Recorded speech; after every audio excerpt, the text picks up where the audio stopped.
आज की इस वीडियो में आपका स्वागत है। तो चलिए कहानी को शुरू करते हैं। रात के 12 बज चुके थे।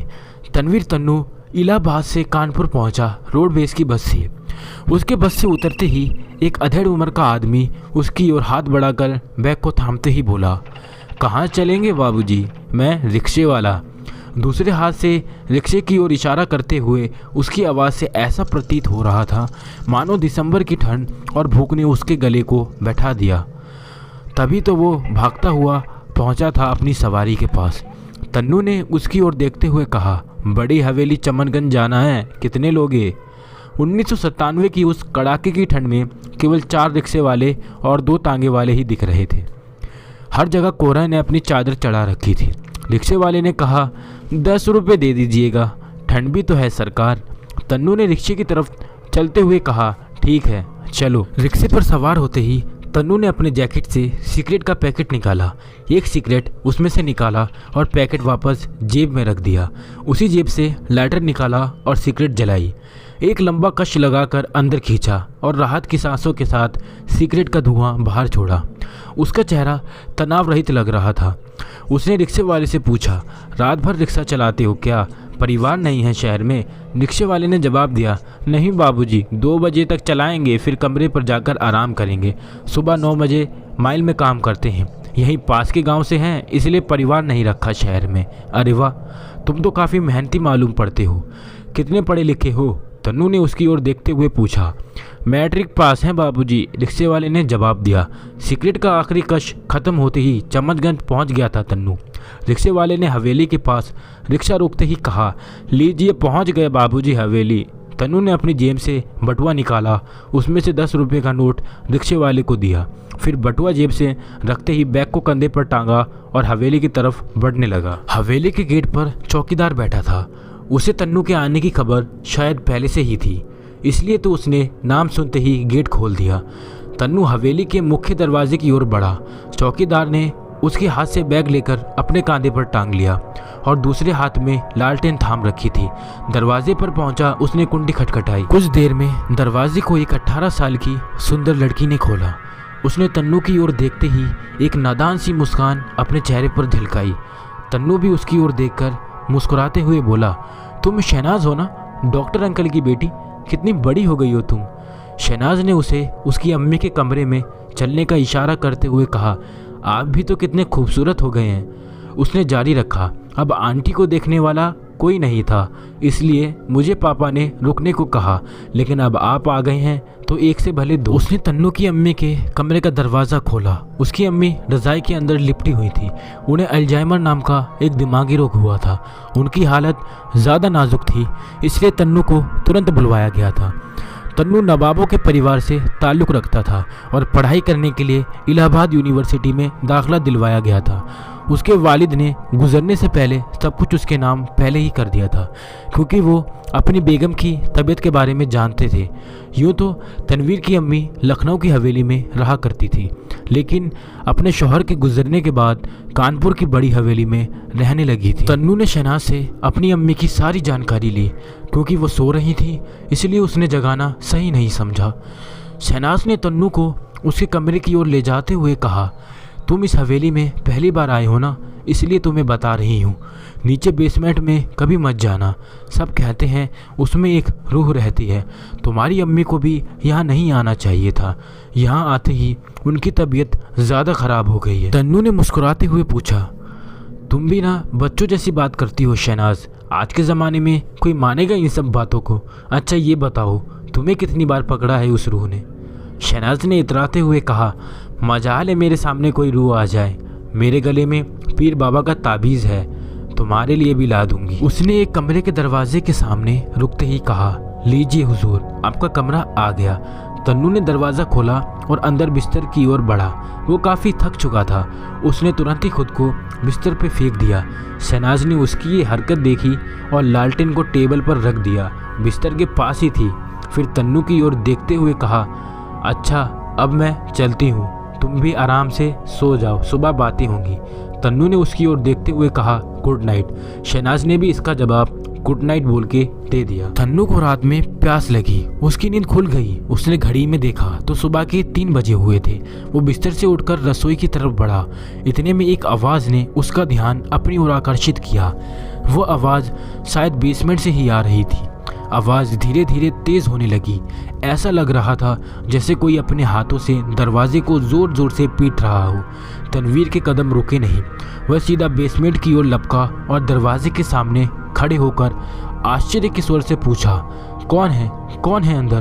तन्नू ने अपने कान दरवाजे पर रख दिए ताकि सुन सके कि अंदर से आवाज़ आती है या नहीं, लेकिन इतने में 2 भयानक हाथ दरवाज़ा तोड़ते हुए निकलकर तन्नू को गर्दन समेत पकड़ लेते हैं। तन्नू अपनी आंखें बंद कर जोर से चिल्लाया, बचाओ बचाओ। जब आंखें खोली तो देखा सुबह हो चुकी थी। सूरज सिर पे आ चुका था और चिड़ियों की आवाज़ों से सारा वर्तमान उत्साहित हो रहा था। अगली सुबह तन्नू अपने बिस्तर से उठकर फ्रेश होने के बाद सीधा डाइनिंग टेबल पर जा पहुंचा। शहनाज पहले से ही वहां मौजूद थी और जूस पी रही थी। तन्नू ने उसे भूमिका बांधते हुए पूछा, अच्छा कल जो तुम उस बेसमेंट वाली रूह के बारे में बात कर रही थी शहनाज, इसका कोई चश्मदीद गवाह है या ये तुम्हारे दिमाग का वहम है? तुम्हें क्या लगता है मैं क्या कोई पागल हूँ जो अपने से भूत आया चिल्लाऊंगी? सिर्फ मैं ही नहीं, और भी गवाह हैं जिन्होंने ये दावा किया है कि उन्होंने रूह को देखा है। शहनाज ने काफ़ी आत्मनिर्भरता से जवाब दिया, तो ठीक है, आज इसका रहस्य भी नज़दीकी से जानने का मौका मिलेगा। पहले ज़रा नाश्ता करके अम्मी से मुलाकात कर लूँ, फिर हम दोनों मिलकर इस मामले की तहकीक करेंगे। तन्नू ने काफ़ी उत्साहित होकर कहा, निहारिका ज़रा नवाब साहब के लिए नाश्ता लगाना। शहनाज ने पुकारते ही तन्नू की तरफ देखकर आंख मार दी। तन्नू भी अपनी मुस्कान ना रोक पाया। वो उस शख्स को देखने के लिए उत्साहित था जिसका शहनाज ने नाम पुकारा था। निहारिका, वह नाम सुनते ही लगता है ज़रूर किसी अप्सरा का नाम होगा। तन्नू ने मन ही मन सोचा और मुस्कुराने लगा। थोड़ी देर बाद एक हसीन युवती नाश्ता लेकर अंदर से आई। उसे देखते ही तन्नू के होश फाख्ता हो गए। वो भला की खूबसूरत थी, कोई भी उसे देखकर नहीं कह सकता था कि वह घर की नौकरानी है। कतिले नैन नशन, गोरा रंग, लंबा कद और गदराया बदन, उसे देखते ही कोई भी लड़का उसका दीवाना बन जाता। निहारिका ने नाश्ते की प्लेट तन्नू के सामने रख दी और साथ ही टेबल पर गोभी, आलू, मेथी और आदि तरह के पराठे थे। तन्नू ने बटर नाइफ से थोड़ा बटर निकाला और प्लेट में डाला और सोचने लगा कौन सा पराठा पहले खाऊं। इतने में शहनाज बोली, ये गोभी वाला पहले खाओ। उसने एक गोभी का पराठा उसकी प्लेट में डाल दिया। तन्नू ने खाना शुरू किया। वाह क्या बात है, ऐसा गोभी का पराठा आज तक नहीं खाया। तन्नू ने पराठा मुंह में डालते हुए कहा, अच्छा है ना, इस हवेली में काम करने वाले रसोइये बहुत अच्छा खाना बनाते हैं। शहनाज ने तुरंत ही कहा, और कुछ चाहिए नवाब साहब को? निहारिका ने तन्नू की तरफ देखकर मुस्कुराते हुए पूछा। तन्नू ने भी मुस्कुराते हुए नहीं के इशारे में गर्दन हिला दी। निहारिका समझ गई और अपना काम करने वापस चली गई। तन्नू ने अपना नाश्ता ख़त्म किया और टेबल से सीधा उठकर शहनाज के साथ अम्मी के कमरे की तरफ बढ़ने लगा।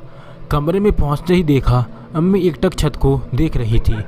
उसने अम्मी को देखकर पूछा, अम्मी अब कैसी तबीयत है आपकी? लेकिन कोई जवाब नहीं मिला। उसने 3-4 बार पूछा लेकिन बिल्कुल सन्नाटा। इतने में शहनाज बोली, मैंने सवेरे का डोज दे दिया है जैसे पापा ने बताया था। थोड़ी देर बाद इन्हें नींद आ जाएगी, इनके लिए आराम करना बहुत ज़रूरी है। शहनाज ने जैसा बोला था वैसा ही हुआ। थोड़ी देर बाद तन्नू की अम्मी की पलकें भारी होने लगी, जिन्हें अब खुला रखना तन्नू की अम्मी के बस में नहीं था और वो गहरी नींद में सो गई। तन्नू और शहनाज अपने तय किए हुए कार्य पर लग गए। उन्होंने हवेली के सभी नौकरों को बुलवाकर पूछताछ की। उनमें से ज़्यादातर का यही कहना था कि उस बेसमेंट में से कभी कभी किसी के चलने की आवाज़ आती है। उन्होंने इस बात का भी जिक्र किया कि उनमें से कुछ ने वहाँ तेज़ लाल रोशनी जलते हुए देखी है। सभी से पूछताछ करने के बाद तन्नू ने शहनाज की तरफ देखकर कहा, इसका मतलब ये है कि इस हवेली में सही में कोई रूह है, लेकिन तेज़ लाल रोशनी का क्या मतलब है? अच्छा शहनाज, तुम्हें पता है इस हवेली को कब खरीदा गया था? इससे पहले इसमें कौन रहता था? इन सब बातों का पता चलना बहुत ज़रूरी है, तभी किसी नतीजे पर पहुंचा जा सकता है।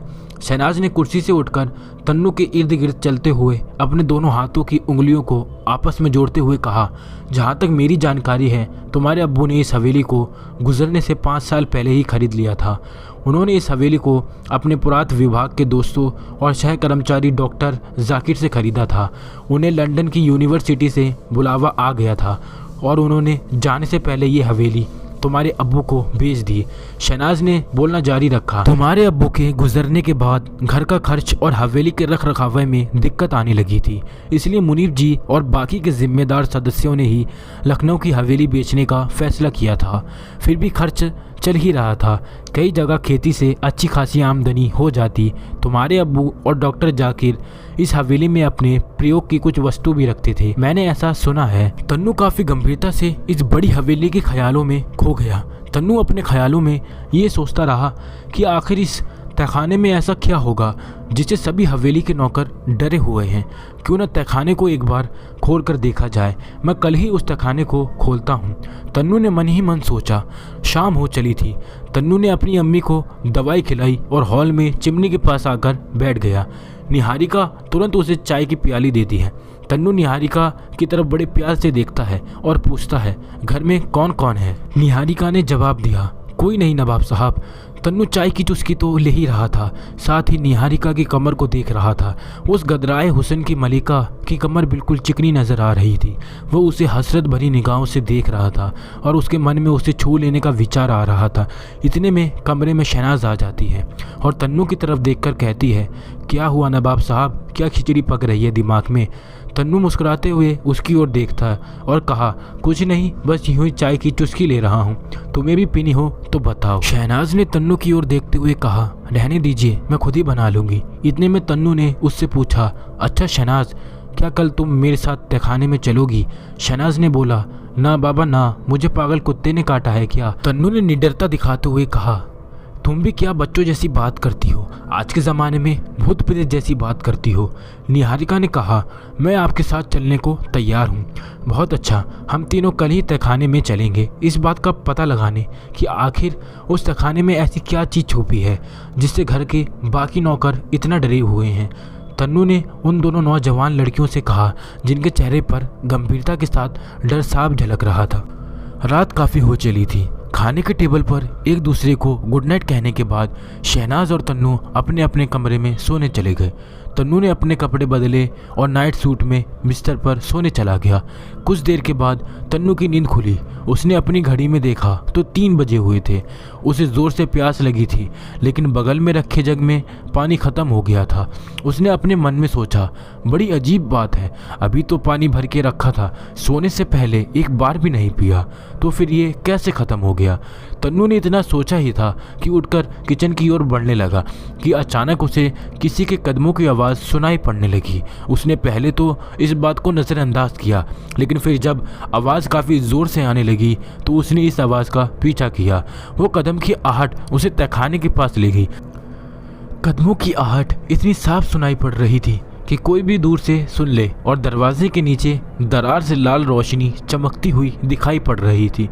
तन्नू तहखाने के दरवाजे के निकट आया तो कदमों की आहट थोड़ी धीमी पड़ गई, और जैसे ही दरवाजे पर कान टिकाए अचानक एक खौफनाक हाथ बाहर निकल कर आता है, दरवाज़ा तोड़ते हुए, और तन्नू को जकड़ लेता है। तन्नू घबराहट में अपनी आंखें बंद कर ज़ोर से चीखता, बचाओ बचाओ। इतने में उसकी आंखें खुल जाती हैं तो वो देखता है कि निहारिका खिड़की का पर्दा हटा रही है और सुबह का सूरज निकल चुका है। उसने तन्नू की ओर देखते हुए कहा, किसने पकड़ लिया नवाब साहब आपको? किससे बचाना है? तन्नू ने बात को बदलते हुए कहा, जिसे पकड़ना है वो तो कभी पकड़ती नहीं, और जिसे नहीं पकड़ना होता वो सपनों में भी पकड़ लेता है। तन्नू का शरारत भरे जवाब का मतलब शायद निहारिका समझ गई थी, इसलिए उसकी ओर मुस्कुराते हुए बोली, अब जल्दी से तैयार भी हो जाइए और नाश्ते के टेबल पर आ जाइए। याद है ना, आज तहखाने की छानबीन करनी है। तहखाने के कमरे के बाहर एक बड़ा सा ताला लटका मिला। तन्नू ने आसपास नज़र डाली तो देखा कोई ज़्यादा काम आने वाली चीज़ नहीं मिली, बस एक लोहे की घंटी रखी हुई थी। उसने उस घंटी को उठाया और तहखाने के कमरे के उस ताले को तोड़ दिया। तन्नू ने तहखाने का ताला तोड़ तहखाने का दरवाज़ा खोला। निहारिका और शहनाज की हालत डर से ख़राब हो गई थी। उन्होंने अपने हाथों से कसकर पकड़ रखा था तन्नू को भी उनके डर का अंदाज़ा हो चुका था। पूरे तहखाने में धूल ने चादर चढ़ा रखी थी।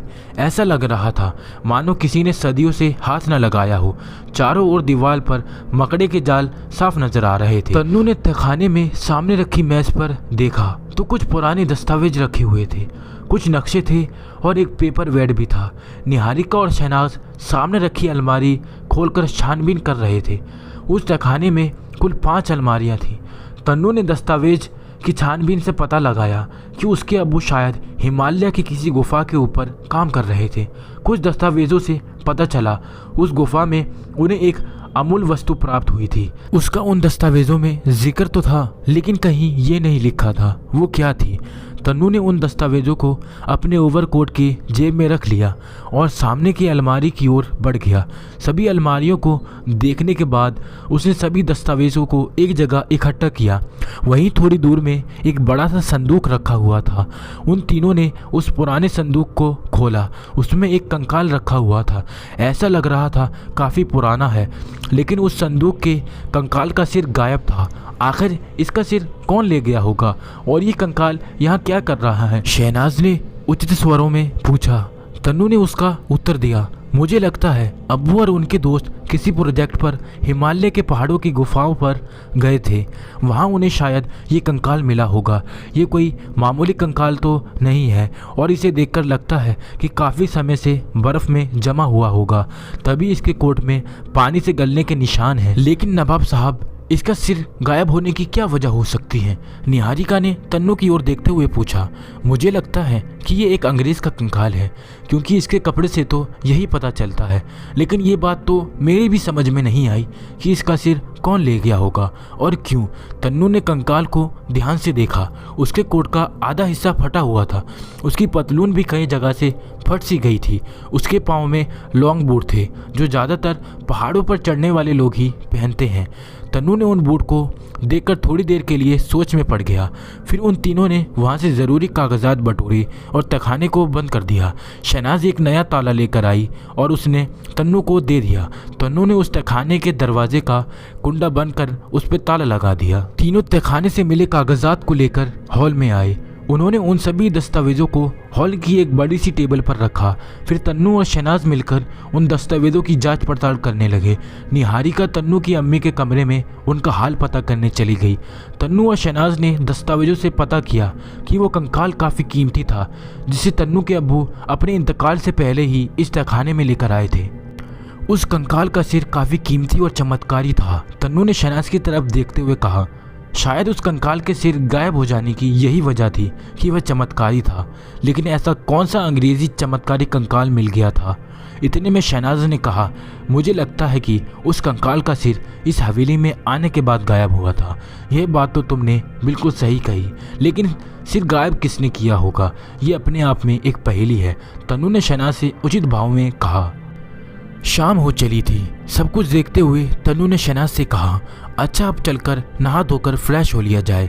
आज तहखाने की काफ़ी सफाई कर ली है।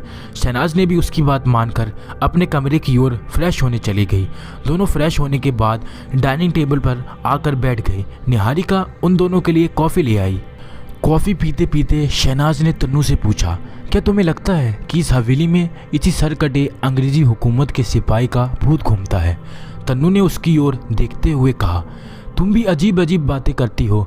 उस तेज़ लाल रोशनी का क्या, जिसका जिक्र हवेली के सारे नौकरों ने किया था? आखिर वो लाल रोशनी उन सभी को तहखाने के रोशनदान से जलते हुए दिखने की क्या वजह हो सकती है? अगर उस कंकाल का सिर चमत्कारी है तो धड़ भी चमत्कारी होगा, निहारिका ने पूछा। तन्नू थोड़ी देर के लिए सोच में पड़ गया। उसके मन में ये विचार आ रहे थे कि जब वो इस हवेली में आया, उसे 2 बार उसी तहखाने में किसी के कदमों की आहट सुनी और लगातार 2 रातों को एक जैसा ही सपना, घड़ी में 3 बजे का घंटा दिखाई देना, ये सारी चीज़ें किसी और इशारा कर रही थी।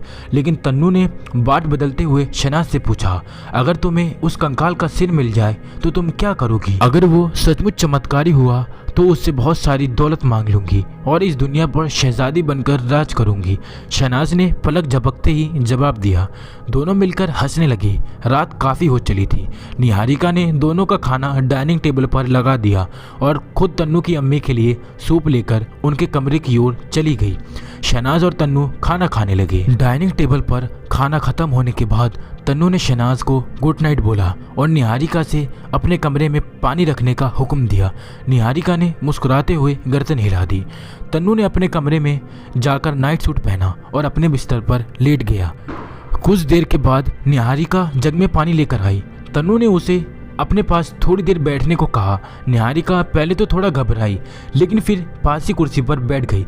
तन्नू ने उसे बिस्तर पर ही लेटे हुए पूछा, अच्छा निहारिका, तुम इस हवेली में ही रहती हो या फिर कभी अपने घर भी जाती हो? निहारिका ने तन्नू के प्रश्न का उत्तर दिया, जाती हूँ ना नवाब साहब, हर शनिवार को जाती हूँ और रविवार की शाम को वापस आ जाती हूँ। तन्नू ने थोड़ा संकोच से पूछा, अच्छा कोई आशिक या मंगेतर है तुम्हारा? निहारिका ने राहत भरे अंदाज में जवाब दिया, नहीं नवाब साहब, अब तक कोई आप जैसा मिला ही नहीं। तन्नू के चेहरे पर मुस्कान खिलाई, जैसे उसे किसी खजाने की चाबी मिल गई हो। लेकिन उसे अपने हाव भाव को काबू में रखते हुए निहारिका से कहा, अच्छा चलो, अब तो मैं मिल गया हूँ, अब क्या ख्याल है? निहारिका का चेहरा शर्म से लाल हो चुका था। उसने अपने चेहरे को हाथों से ढका और वहाँ से भागती हुई चली गई। तन्नू भी समझ गया कि लड़की हंसी तो फंसी, उसका आधा काम हो चुका था। बस अब इजहार करके आंखें चांद और जिया बेकरार करना बाकी रह गया था। तन्नू ने ठंडी आंखें भरी और एक गिलास पानी पिया, फिर थोड़ी देर में सो गया। रात का घंघोर अंधेरा बाहर छाया हुआ था और साथ ही उस पर कोहरे ने चादर ढक रखी थी। लेकिन शायद उस हवेली में किसी को चैन की नींद आ ही नहीं रही थी। कदमों की तेज आहट सुनकर तन्नू की नींद खुली। वो कुछ देर के लिए अपने बिस्तर पर ही लेटकर कदमों की आहट सुनकर सोचने लगा, इतनी रात को कौन टहल रहा है हवेली में? कहीं कोई चोर तो नहीं? वह अपने बिस्तर से उठा और धीरे धीरे से अपने कमरे का दरवाज़ा खोला। तन्नू उन तेज कदमों की आहट का पीछा करने लगा। वह उसी जगह पहुंच गया, लेकिन जो उसने देखा उस पर यकीन कर पाना शायद हर पढ़े लिखे व्यक्ति के लिए असंभव था। तन्नू ने देखा वही कंकाल हवेली में इधर उधर घूम रहा था। शायद वो अपना सिर ढूंढ रहा था। तन्नू एक तरफ बड़ी सावधानी से छुपकर ये सब कुछ देख रहा था और एक और जहाँ उसके रोंगटे खड़े हुए थे, वहीं दूसरी ओर उसके मन में सवाल भी था और वह यह था कि ये कंकाल उस तहखाने से बाहर कैसे आया? वहाँ तो ताला लगा दिया था। तन्नू उस कंकाल का बड़ी सावधानी से पीछा करने लगा। जैसे ही घड़ी में 3 बजे का घंटा बज आया तो कंकाल अपने तहखाने की ओर बढ़ने लगा। तन्नू भी उसके पीछे पीछे हो लिया। उसने देखा कि वह अंग्रेज का कंकाल अपने संदूक के अंदर जाकर लेट गया। फिर संदूक अपने आप बंद हो गया और ठीक उसी तरह बंद हो गया। हवेली के तहखाने का दरवाज़ा। तन्नू को बड़ी हैरत हुई ये सब देखकर। तन्नू सीढ़ियाँ चढ़कर अपने कमरे में वापस आ गया, अपने बिस्तर पर लेट गया। लेटकर तन्नू ये सोचने लगा कि सबकी बातें सही साबित हो गई। इस हवेली में हकीकत में भूत है जो शायद रोज़ाना इस हवेली में चक्कर लगाता है। शायद उसे अपनी खोपड़ी की तलाश है। ये सिर कटा कंकाल इस हवेली में जब तक घूमता रहेगा जब तक इसे अपनी सिर नहीं मिल जाता। लेकिन उस सिर को चुराया किसने होगा और क्यों चुराया होगा? शायद उस कंकाल की खोपड़ी कुछ ज़्यादा ही कीमती है, उस कंकाल के लिए भी और उसके ढूंढने वाले के लिए भी। तन्नू इसी सोच में सो नहीं पाया और देखते ही देखते सुबह हो गई। सवेरा होते ही उसने नाश्ता किया और सबसे पहले तहखाने में पहुंच गया। लेकिन एक बार फिर वो हैरानी में पड़ गया। उसने देखा कि तहखाने के दरवाजे पर ताला लगा हुआ है। उसने निहारिका को आवाज़ लगाई और उसने चाबी लाने को कहा। निहारिका फौरन ही चाबी लेकर पहुंची। उसने तन्नू को चाबी दे दी। तन्नू ने तुरंत ही ताला खोल तहखाने का दरवाज़ा खोल दिया। निहारिका भी उसके साथ ही तहखाने में चली गई। वो तन्नू को बड़ी हैरत से देख रही थी क्योंकि तन्नू के माथे पर चिंता की लकीरें थीं। उसने तन्नू से पूछा, आप क्या ढूंढ रहे हैं नवाब साहब? तन्नू ने उसे पिछली रात की सारी घटना बताई और उसे सुनकर निहारिका डर गई। तन्नू ने सबसे पहले उस संदूक को खोला जिसमें कंकाल रखा था। उसने कंकाल का अच्छी तरह से निरीक्षण किया। फिर उसने उस संदूक का भी अच्छी तरह से निरीक्षण किया उसे ये लगा कि शायद संदूक में कोई ऐसा सुराग छुपा हुआ हो जो उस कंकाल का राज बताने में मदद करे, लेकिन उसके हाथ निराशा ही लगी। फिर दोनों ने मिलकर संदूक बंद कर दिया और तहखाने की अच्छी तरह से जांच करने लगे। निहारिका ने तन्नू से फिर एक बार पूछा, हम लोग क्या ढूंढ रहे हैं नवाब साहब? तन्नू ने जवाब दिया, इस समय कंकाल से जुड़ी हर उस चीज़ की तलाश कर रहे हैं जो हमें चमत्कारी खोपड़ी तक ले जाए। तन्नू और निहारिका ने अच्छी तरह से तहखाने में हर चीज़ की तलाशी ली ताकि उन्हें कुछ अहम सुराग मिल जाए जो उन्हें उस चमत्कारी खोपड़ी तक पहुंचा दे। अंत में उन्हें तन्नू के अब्बू के दोस्त डॉक्टर जाकिर की तस्वीर मिली जिसके पीछे उनका पता और फ़ोन नंबर लिखा हुआ था। तन्नू ने अपने मन में सोचा कि ये एक अहम सुराग है जो उन्हें उस चमत्कारी खोपड़ी के बारे में अधिक से अधिक जानकारी दे सकता है। निहारिका और तन्नू ने तहखाने को अच्छी तरह से बंद कर दिया और ऊपर हॉल की तरफ आ गए जहाँ शहनाज पहले से ही उनका इंतज़ार कर रही थी। उसने तन्नू और निहारिका से पूछा, तुम दोनों नीचे तहखाने में क्या कर रहे थे? इतनी बड़ी हवेली छोटी पड़ गई थी जो कोना ढूंढते हुए तहखाने में पहुंच गए थे। तन्नू और निहारिका मुस्कुराए। फिर तन्नू ने कहा, ऐसी कोई बात नहीं है, कल रात हुए एक हादसे के बाद हम लोग कुछ ढूंढने के लिए तहखाने में गए थे। कौन सा हादसा? शहनाज ने उचित स्वर में पूछा। तन्नू ने विस्तार पूर्व सारी बात बताई जिसे सुन शहनाज खौफ से थरथर कांपने लगी, लेकिन उसने सबसे अपना डर छुपाते हुए पूछा, अच्छा तो कुछ मिला क्या नीचे तहखाने में? तन्नू ने उसे डॉक्टर जाकिर के बारे में बताया। उसने शहनाज को बताया कि उसे डॉक्टर जाकिर की तस्वीर मिली है, उसके पीछे उनका लंदन का पता और फ़ोन नंबर भी लिखा हुआ है। ठीक है, इस नंबर पे कॉल करके पता चल जाएगा कि इस अधगले कंकाल और खोपड़ी का राज क्या है। अब तुम्हारी अम्मी को दवाई देने का समय हो गया है, बाद में डॉक्टर जाकिर के बारे में पता कर लिया जाएगा।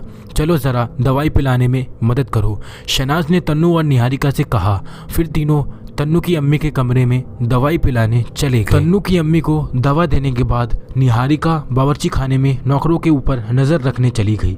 इधर तन्नू और शहनाज हॉल की चिमनी के पास बैठकर बातें कर रहे थे। शाम हो चली थी और बाहर सूरज की रोशनी फीकी पड़ने लगी थी और ठंड होने के कारण कोहरे ने भी अपनी हल्की चादर चढ़ा रखी थी। इतने में अचानक फ़ोन की घंटी बजती है। तन्नू फ़ोन का रिसीवर उठाता है और अपने कानों से लगाता है। भारी स्वरों में कहता है, हेलो। इधर से भी आवाज़ आती है, हेलो हेलो। कौन? तन्नू, मैं शहनाज का अब्बू बोल रहा हूँ। अब तुम्हारी अम्मी की तबीयत कैसी है? कुछ सुधार हुआ उनकी हालत में? शहनाज के अब्बू ने तन्नू से पूछा। तन्नू ने अपनी अम्मी का हाल उन्हें बताया और फिर शहनाज को अपनी तरफ आने का इशारा किया। थोड़ी देर शहनाज के अब्बू से बात करने के बाद उसने बोला, शहनाज भी यहीं खड़ी है अंकल, लीजिए उससे भी गुफ्तगू कर लीजिए। शहनाज ने रिसीवर तन्नू के हाथ से लिया और अपने दाएं तरफ कान से लगा लिया और बोली, हेलो अब्बू, आप कैसे हैं? उधर से आवाज़ आई, मैं तो ठीक हूँ बेटा, तुम बताओ तुम कैसी हो? मैं भी अच्छी हूँ, यहाँ काफ़ी खुश भी हूँ, आंटी को दवा समय से दे रही हूँ, आप इस बात की चिंता ना करें। शहनाज ने आश्वासन जताते हुए कहा, मैं जानता हूँ तुम इस मामले में काफ़ी होशियार हो। अच्छा सुनो, मैं कल हैदर को भेज रहा हूँ, उसकी स्कूल की छुट्टियाँ भी हो गई हैं और वो तुम्हारे पास जाने की ज़िद किए हुए है। ठीक है अब्बू, हम लोग यहाँ उसका अच्छी तरह से ख्याल रख लेंगे। शहनाज ने एक बार फिर आश्वासन जताते हुए कहा और गुड बाय बोलकर फ़ोन का रिसीवर नीचे रख दिया। उसने तन्नू को हैदर के बारे में बताया। उसने कहा कल वो यहाँ पहुँच जाएगा। तन्नू ने भी प्रसन्नपूर्व कहा, चलो अच्छा है, हम सबका भी दिल लगा रहेगा। हैदर 7 साल का था और शहनाज का छोटा भाई था, जिसके पैदा होने के 4 साल बाद उन दोनों की अम्मी का इंतकाल हो गया था, जिसके बाद दोनों बच्चों की जिम्मेदारी शहनाज के अब्बू ने बखूबी निभाई थी। दोनों बच्चों को कभी अपनी अम्मी की कमी नहीं खली। जहाँ शहनाज एक सुलझी हुई सुंदर लड़की थी, वहीं हैदर बहुत शरारती और हाजिर जवाब था। उसकी शरारतों के किस्से अक्सर उसके स्कूल से सुनने को मिल जाते थे। अब तक शायद ही कोई ऐसा दिन गुजरा हो कि हैदर की शरारतों की शिकायत उसके घर ना पहुंची हो, लेकिन पढ़ाई के मामले में हैदर अपनी क्लास में सबसे आगे था। शायद यही वजह थी इतनी शरारतों के बाद भी स्कूल वालों ने कभी उसको नहीं निकाला। रात काफ़ी हो चली थी। निहारिका ने तन्नू और शहनाज को खाने के लिए बुलवाया। दोनों बावर्ची खाने के सामने वाले हॉल में रखी डाइनिंग टेबल पर खाने के लिए बैठ गए। खाना खाने के बाद तन्नू ने शहनाज को रोज़ की तरह गुड नाइट कहा और अपने कमरे में सोने चला गया। थोड़ी देर के बाद कमरे में निहारिका ने रोज़ की तरह पानी का जग और गिलास रख दिया।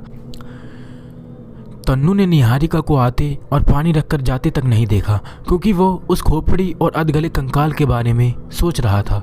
वो डॉक्टर जाकिर और उनके कंकाल से संबंध के बारे में सोच रहा था।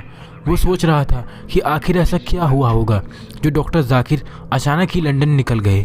हो सकता है उन्हें इस जिंदा लाश के बारे में जानकारी हो।